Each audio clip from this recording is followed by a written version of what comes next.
in the last 6 years, we've had a pretty amazing stable of athletes come through the program. This year, we've got a lot of testing data on the guys. Just finished our first 5-week block. We've got 5% mass increase. Their power to weight ratio has gone up by 20% already, and they're 10% faster in the 40-yard dash.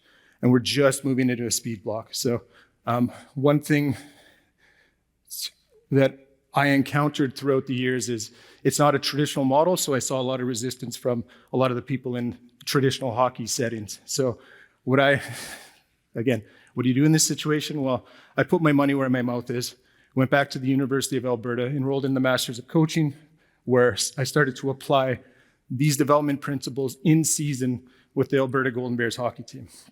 So just a quick run through of what I mean by biomechanics.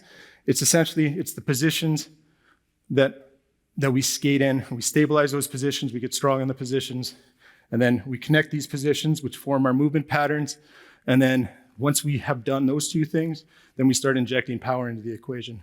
Because at the end of the day, speed is just the result of the timing, direction, and magnitude of force application.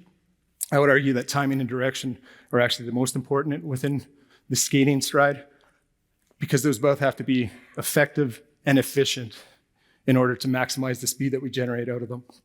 So as I mentioned in the introduction, I'm going to get into 4 myths about skating biomechanics that I've heard through conversations throughout, a lot of the interviews I've done through my master's process. And the first one is you can't change skating technique. I use these pictures because that is Jeremy Wotherspoon. The top picture's from Italy when he was quite disappointed. I think he was just outside of the top 10. 2 years later, that's a picture with him, as you can see, just by his ankle and shin angle. He'd cleaned up his biomechanics quite a bit, and he went on, he was shattering the world record, and he was kind of the Tiger Woods of the time. Nobody could touch him.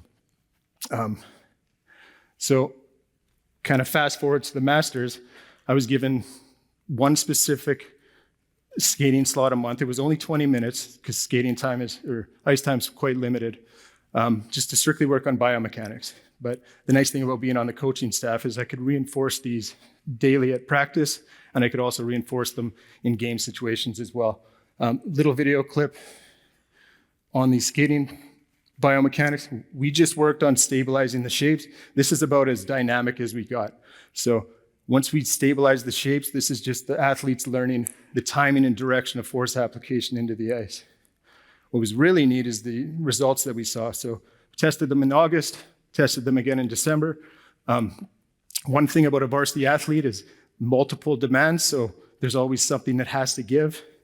A lot of times it's the strength and conditioning. We just didn't have the time to keep up the off-ice power and strength, but through continuously working on these positions and patterns, we started to see their skating power went up, the relative power from off-ice to on-ice went up, their on-ice power went up significantly, and across the board, we saw an increase in skating speed by the time we tested just prior to the Christmas break.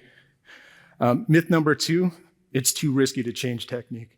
Again, this one's near and dear to my heart because I'm a perfect example of why not changing technique probably leaves our athletes in a lot higher risk category than changing the technique. This a little bit of sombering information. So through the research, like for all you coaches out there, next year, half of your players are going to suffer some sort of hip or groin injury. That's what the research shows. So that's a pretty significant amount of your players.